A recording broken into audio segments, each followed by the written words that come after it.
Baiklah, perkenalkan, nama saya Ruth Kristianti, NPM C1C019158. Di sini saya akan menjelaskan tentang kombinasi bisnis bab 1 dari buku akuntansi keuangan 1. Langsung saja ke materinya.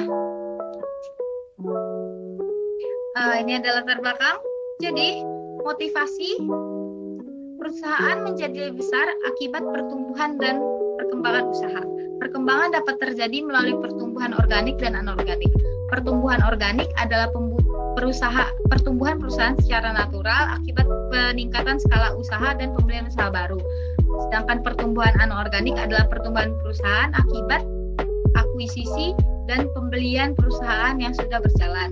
Pertumbuhan organik biasanya membutuhkan waktu lebih panjang. Jadi beberapa motivasi spesifik kombinasi bisnis itu antara lain seperti yang kita bisa lihat, menjadi entitas lebih besar, kemudian menghindari pengambil alihan oleh entitas lain, kemudian mensinergikan sumber daya yang dimiliki, kemudian kompensasi yang diterima manajemen terkadang dikaitkan dengan ukuran perusahaan.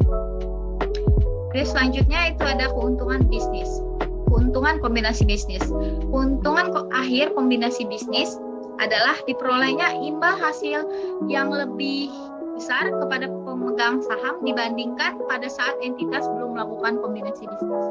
Nah, jadi keuntungan kombinasi bisnis ini tercipta karena entitas mampu menghasilkan sinergi dalam kombinasi bisnis tersebut, sehingga jika entitas sebelum bergabung 5 dan 3, maka hasil dari kombinasi bisnis tersebut harus mampu menghasilkan lebih dari 8.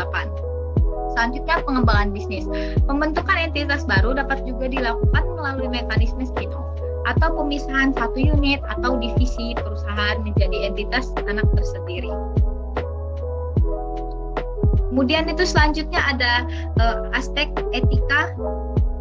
Selanjutnya ada yang keempat itu aspek etika dalam kombinasi bisnis. Jadi kombinasi bisnis mampu mengakselerasikan pertumbuhan perusahaan sehingga dapat berkembang jauh lebih cepat dibandingkan jika melakukan pertumbuhan secara alami melalui peningkatan produksi dan skala usaha. Nah, kombinasi bisnis akan menjadikan perusahaan besar sehingga struktur kepemilikannya menjadi lebih umum. Kemudian ini selanjutnya jenis-jenis kombinasi bisnis itu ada strategi bisnis. Strategi bisnis itu meliputi integrasi vertikal, kemudian integrasi horizontal, dan konglomerasi. Integrasi vertikal sendiri adalah kombinasi bisnis dengan melakukan akuisisi entitas yang memiliki hubungan pemasok atau distribusi. Integrasi horizontal adalah kombinasi bisnis dengan melakukan akuisisi entitas yang menghasilkan produk sejenis atau produk yang berkaitan. Kemudian konglomerasi adalah kombinasi bisnis dengan melakukan akuisisi entitas yang tidak memiliki hubungan dengan entitas. Yang kedua itu bentuk entitas. Bentuk entitas itu seperti yang kita ketahui itu ada 3. Yang pertama itu merger, kombinasi bisnis yang dilakukan dengan menggabungkan 2 atau lebih entitas, di mana entitas yang diakuisisi dibubarkan serta semua aset dan liabilitasnya diambil alih pihak yang mengakuisisi. Kemudian yang kedua ada konsolidasi. Konsolidasi adalah kombinasi bisnis dengan bentuk satu entitas baru yang akan mengambil alih semua aset dari liabilitas entitas yang bergabung. Yang kemudian yang ketiga ada akuisisi. Kombinasi ini itu kepemilikan entitasnya diakuisisi, namun entitas yang diakuisisi itu tetap berdiri, hanya dikendalikan oleh entitas pengakuisisi saja. Kemudian itu yang ketiga ada metode akuntansi. Kemudian ada standar akuntansi bisnis itu mengacu pada perkembangan PSAK 22, yaitu kombinasi bisnis. Kemudian ada restrukturasi entitas pengendali. Kemudian ada aspek perpajakan dalam kombinasi bisnis. Oke, kita lanjut. Itu yang selanjutnya ada kombinasi bisnis dan pengendalian.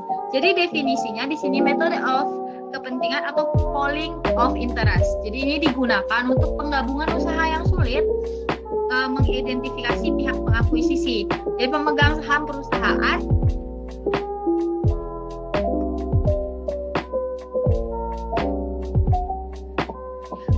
saham perusahaan yang bergabung bersama-sama mengendalikan operasi perusahaan dan manajemen perusahaan yang bergabung menjadi bagian perusahaan gabungan. Kemudian dalam hal bisnis, dalam transaksi kombinasi bisnis harus dipastikan bahwa transaksi tersebut itu merupakan pembelian sebuah bisnis, bukan pembelian aset perusahaan secara terpisah. Kemudian ada pengendalian. Itu menurut TSA K65, investor mengendalikan investasi ketika satu, investor memiliki kekuasaan atau power atas investasi.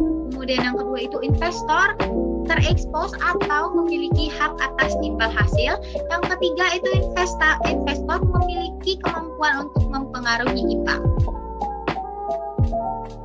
Kemudian identifikasi dari kombinasi bisnis. Entitas pertama-tama harus menentukan apakah suatu transaksi merupakan kombinasi bisnis atau bukan. Jadi pertama itu kita harus menentukan kalau dia apakah dia itu kombinasi bisnis atau bukan. Sehingga kita tahu gitu dengan cara menerapkan definisi dalam standar bahwa aset dan liabilitas yang diambil merupakan suatu bisnis. Kemudian selanjutnya itu ada akuntansi kombinasi bisnis. Nah, di sini kita bisa ada berbagai macam. Satu itu pengakuan dan pengukuran aset dan liabilitas. Jadi pihak di sini pihak mengakuisisi itu secara terpisah berupa goodwill, aset teridentifikasi yang diperoleh, liabilitas yang diambil alih oleh kepentingan non pengendali dari pihak yang diakuisisi. Kemudian ada biaya transaksi, ada imbalan yang dialihkan, kemudian ada goodwill yang akan sering kita temukan, itu mencerminkan manfaat ekonomi yang timbul dari aset yang diperoleh dalam kombinasi bisnis yang tidak dapat diidentifikasi secara individu sehingga harus diakui secara terpisah. Kemudian yang kelima itu ada pencatatan transaksi kombinasi bisnis.